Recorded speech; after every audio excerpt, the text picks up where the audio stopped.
Welcome to week 2 of Introduction to Biblical Interpretation. This week, a couple of things to watch for on Blackboard. First of all, I'm going to record a separate video that goes over the syllabus. So if you would like someone to walk you through the syllabus, to talk about the different um, goals for the class, the different assignments that are going to be due, watch for that to come up in Blackboard. The other thing is that I'm going to start posting information about the group work we're going to do for the weekends that we're going to spend together. So watch for opportunities to sign up for the specific roles that you would like to play in those groups. This week, though, you're going to be reading chapters 2 and 3 from Dr. Edwards' book, What is the Bible and How Do We Understand It? Chapter 2 is all about how we got the Bible in the form that it is now. I'm going to link to a Bible Project video. The Bible Project has a lot of great videos, but one of them is about this very topic, how we got the Bible. And so if you'd like to see the information from chapter 2 in video form, it's a great video for you to watch. In chapter 2, you'll be coming across some words that might be new to you. The word Torah.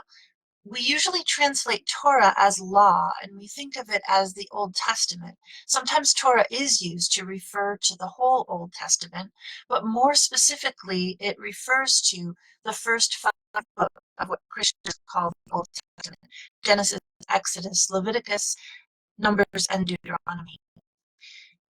Now, we translate the word Torah as law, but a better translation is probably teaching, because when we think of law in the English language, we think of rules, and you're going to get in trouble, you're going to go to jail if you break those laws. But the word Torah is better understood as teaching, guidance for life. And so I think that's a more helpful way to think about the word Torah. The other word that also refers to those same 5 books in what Christians call the Old Testament is Pentateuch. And Pentateuch is the Greek version of that same word. Penta means 5, tuche means is a container for scrolls, so it basically means book. So the first 5 books are called the Pentateuch, 2 English words that we've borrowed from 2 different languages to mean the same thing. Sorry about that. Now, if you think about the whole Old Testament, we also have some other words for that. The whole Old Testament is sometimes called the Hebrew Bible. Jews will just simply call it the Bible. And they also call it the Tanakh, and Dr. Edwards is going to tell you what Tanakh means and where that word comes from. The Bible Project video also explains that word.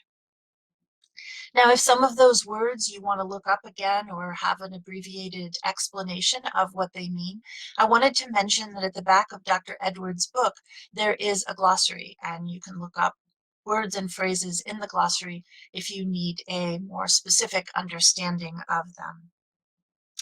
The other thing that Dr. Edward talks about in chapter 2 are the criteria according to which different books were included in the New Testament. So when the church was making those decisions, they had some rules or regulations according to which they were going to decide whether something belonged in the New Testament or not.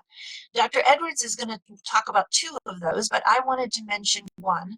It's called Catholicity. And my understanding of Catholicity is that it means 2 different things. The first thing, the word Catholic in Catholicity refers to universal. And so the first thing that Catholicity refers to is this book important for all people? Or is it only important for a small group of Christians, a small group of people? So, for example, one of my favorite Bible verses is 2 Timothy 4:13. And Paul says to Timothy, when you come, bring along the coat I left with Carpus in Troas. Also bring the scrolls, and especially the parchments. I love that verse because it gives us a little peek into Paul and what he's asking for, what he wants Timothy to bring to him. But it's not like we're going to derive a lot of doctrine or even spiritual guidance from that verse.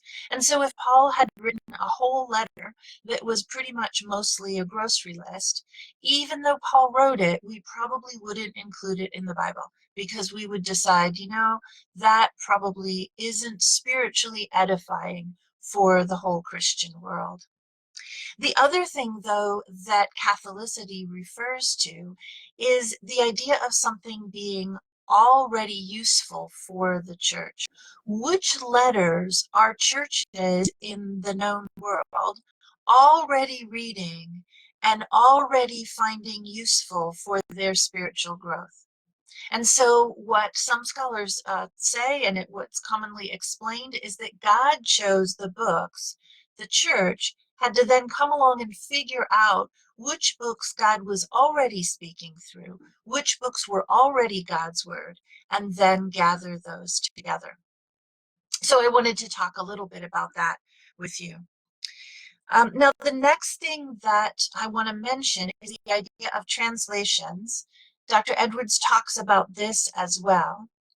And I wanted to show you, first of all, a papyrus from about 200 AD, 200 years after the birth of Christ. And it's called P46, P for papyrus. And you can see that handwritten, this happens to be the letter to the Ephesians. You can see what a papyrus looks like. And then there's also Vaticanus and Sinaiticus, and those are other manuscripts that we can look at so that you can get an idea of what it is that scholars are working with when they go from these evidences of the originals to the English Bibles that we read today. And what you can see, first of all, is that the Greek letters are written one next to each other with few to no spaces or punctuation. And so what scholars have to do, first of all, is figure out what the letters are, and then what the words are, and where the words begin and end.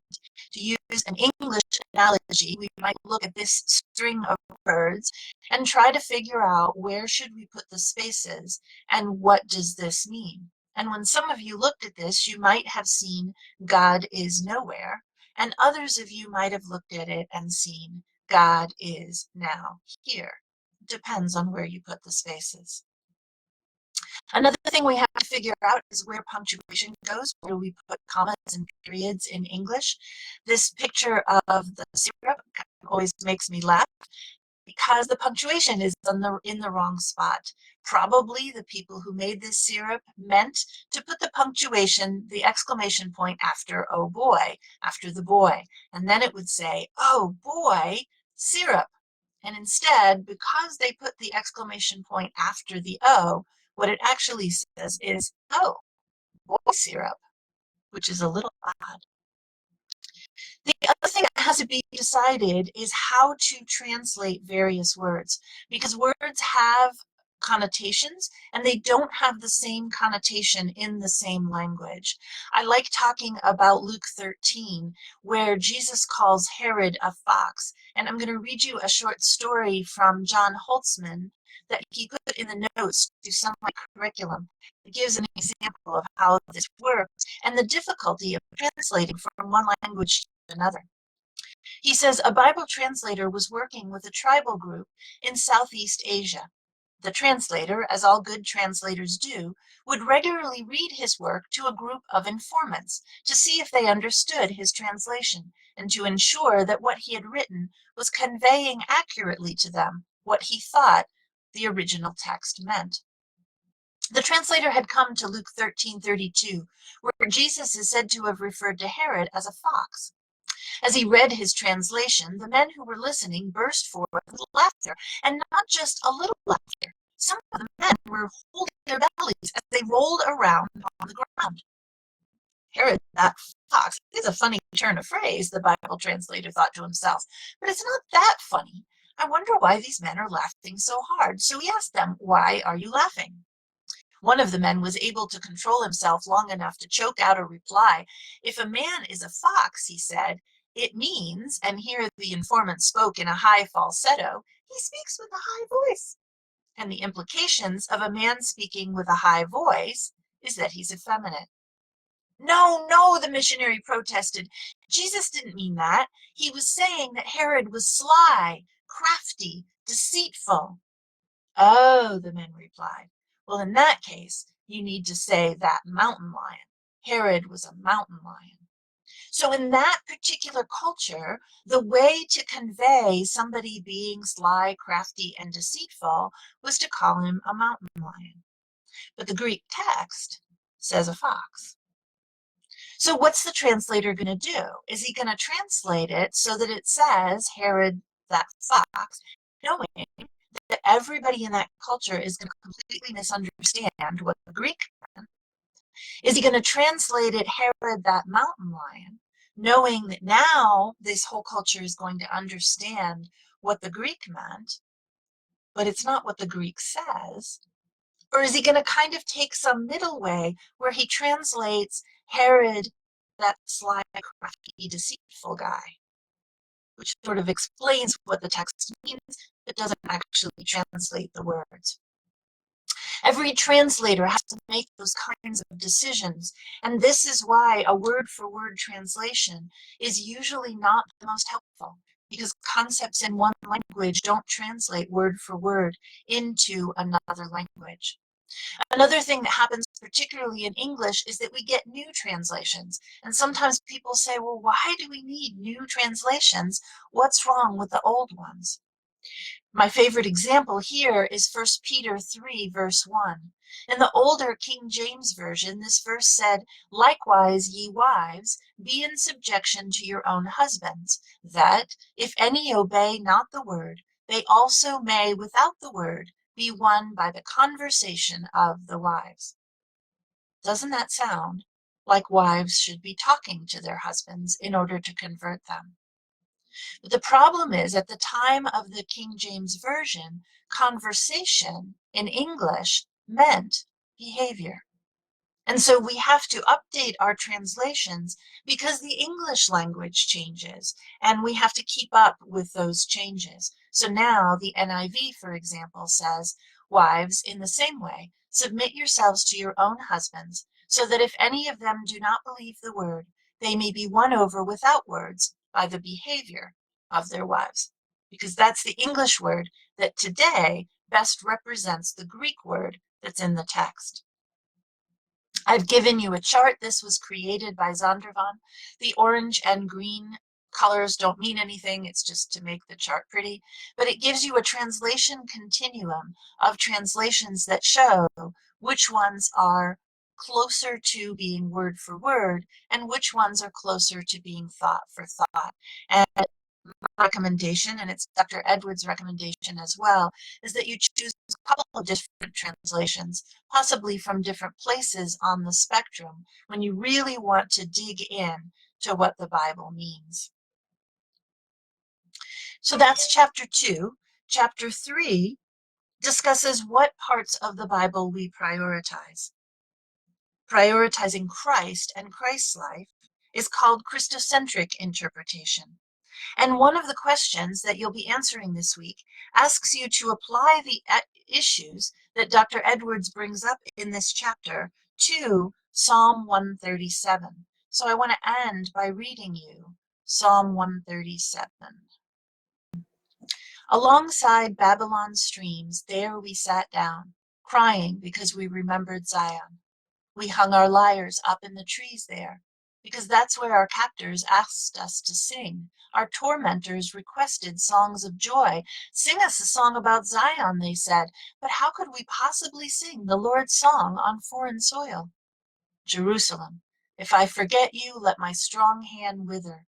Let my tongue stick to the roof of my mouth if I don't remember you, if I don't make Jerusalem my greatest joy. Lord, remember what the Edomites did on Jerusalem's dark day. Rip it down, all the way to its foundations," they yelled. "Daughter Babylon, you destroyer, a blessing on the one who pays you back the very deed you did to us. A blessing on the one who seizes your children and smashes them against the rocks." How do we interpret the end of that psalm? It sure sounds like the Bible is advocating for revenge, doesn't it? And so Dr. Edwards asks us to look at that psalm, but to look at it particularly in the light of Matthew 5, verses 11 through 12, and Matthew 5 also verse 44. They may be helpful in answering that question. I look forward to your thoughts. Have a good week, and send me an email if you have any difficulties or questions. Thanks.